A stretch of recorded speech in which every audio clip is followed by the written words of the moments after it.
Welcome. We're going to talk about operating systems and networking today. That is the section that we're working on in the material for the course. And we need to define first off what we mean by an operating system. And it's often referred to as an OS for operating system. Every computer has to have an operating system. It's like your brain, for example. You could compare your brain to being like a computer.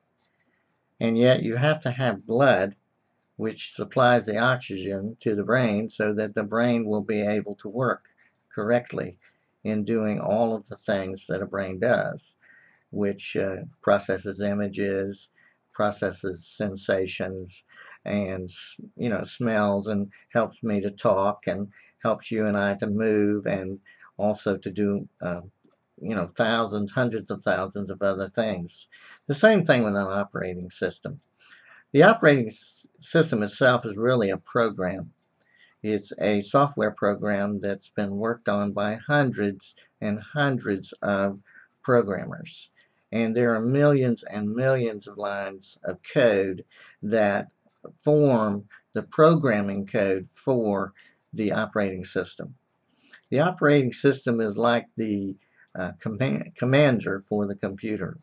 It decides what resources are needed, and it allocates those resources so that the computer can do what it does best, and that is to process information.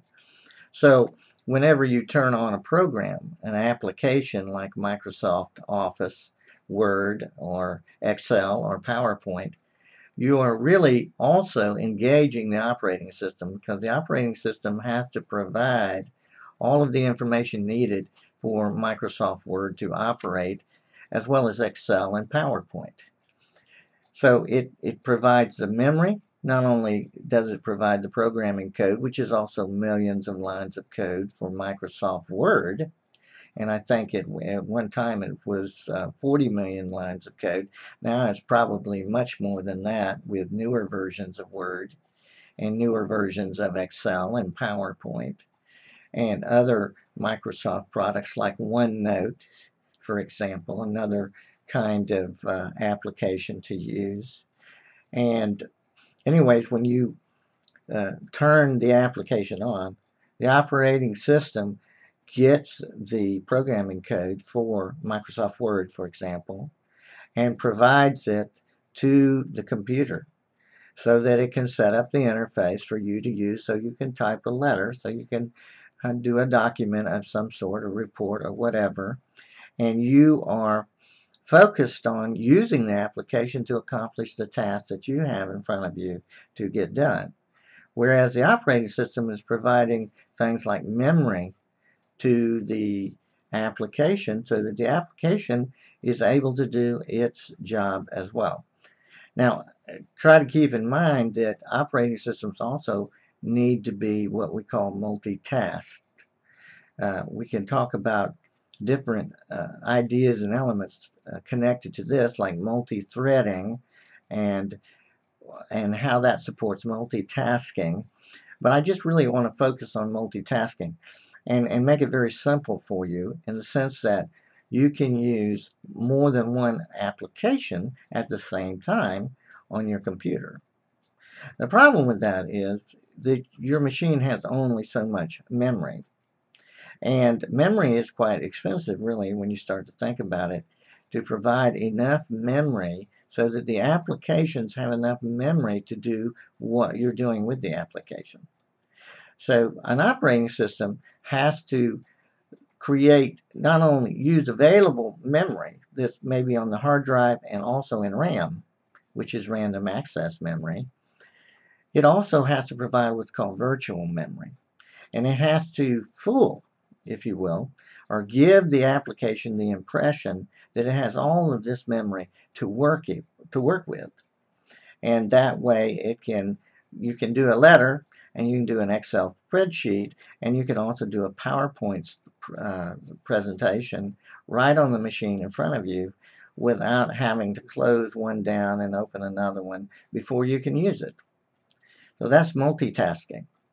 And operating systems can be designed to where it's just a single user with multitasking, or it can be a multi-user environment with multitasking. So your operating systems are key players in getting your computers to work. They are the commanders. They are the resource allocators.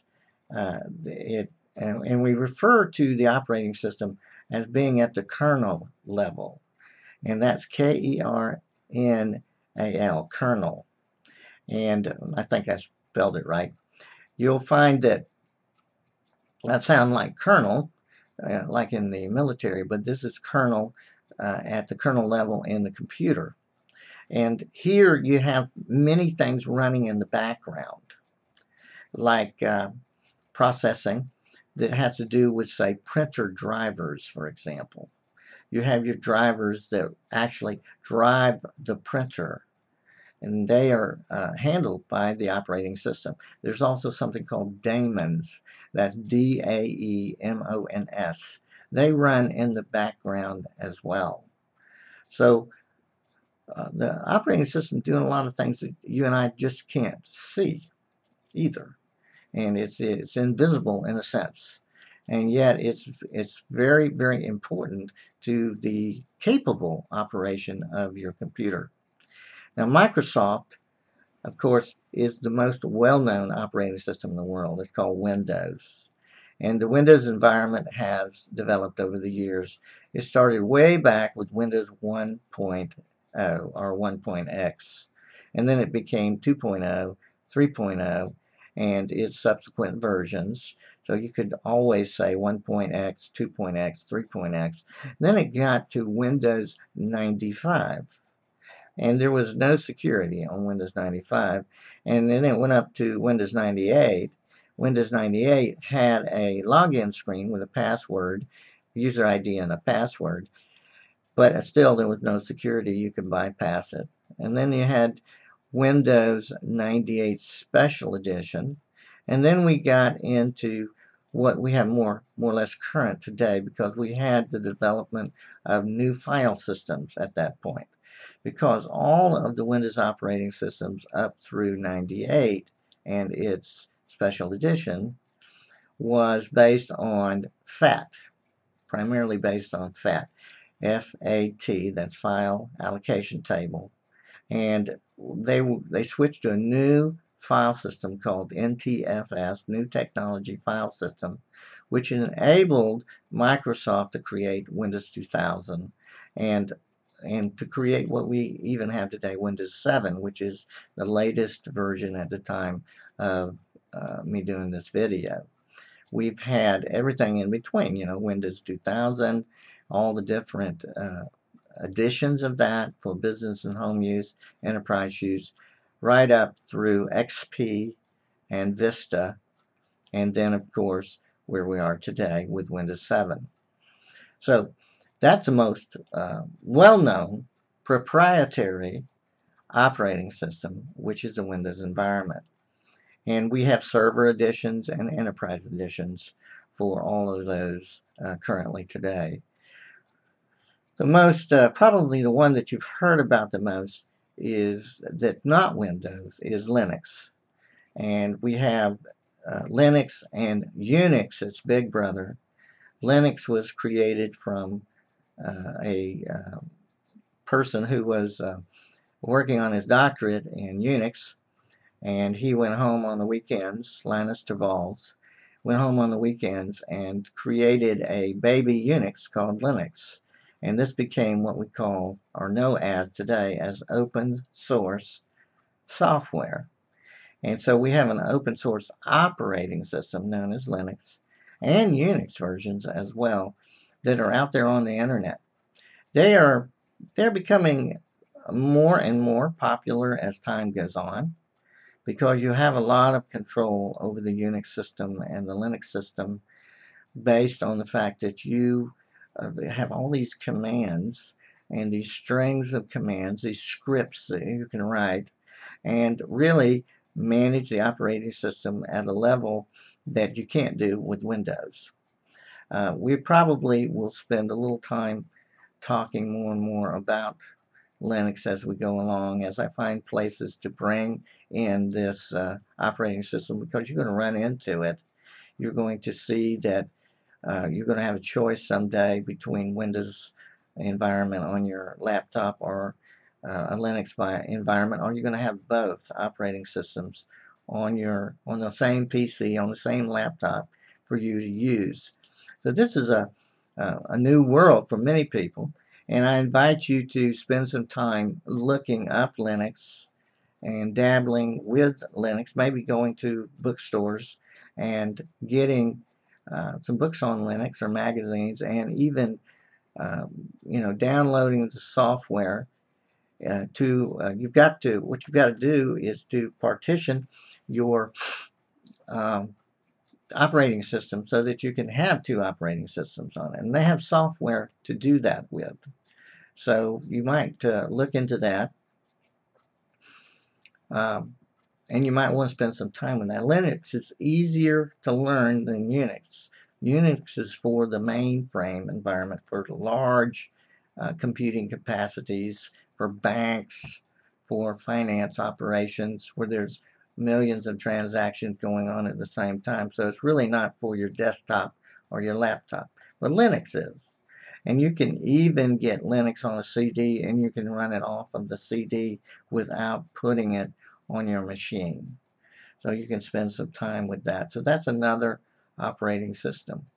You might want to go to Google and the internet and just type in operating systems and find out that there are hundreds of them. There are not just two of them. They're not just Windows. They're not just Linux. There's many distributions, what they call distributions of Linux, in different sizes and different capacities and designed for different purposes. And there are other operating systems that you just don't necessarily hear about, because you're mainly involved with your own desktop, your own home networking needs, and maybe where you work, you don't encounter it because the type of function you do at your work doesn't require that you know about all the operating systems that are available at your workplace. If you went to a data center, though, you would find that the data center, which is responsible for billions of transactions every second of every day, that they would have more than one operating system.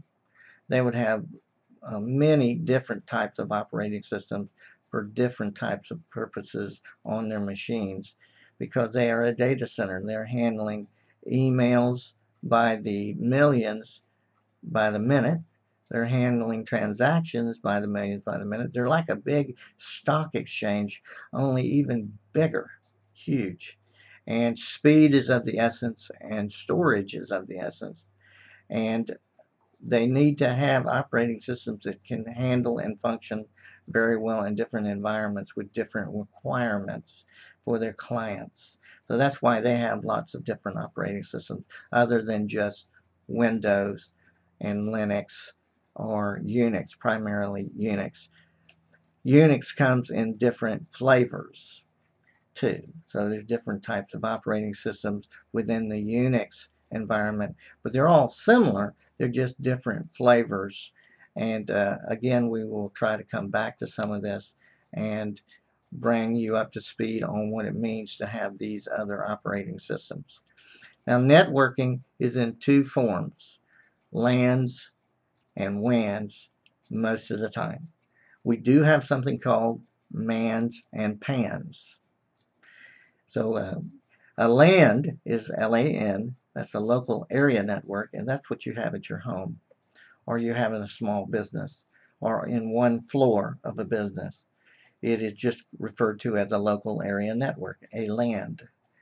Then you have the WAN, which is a wide area network. And these are networks that cross entire states and countries. These are long distance WAN links.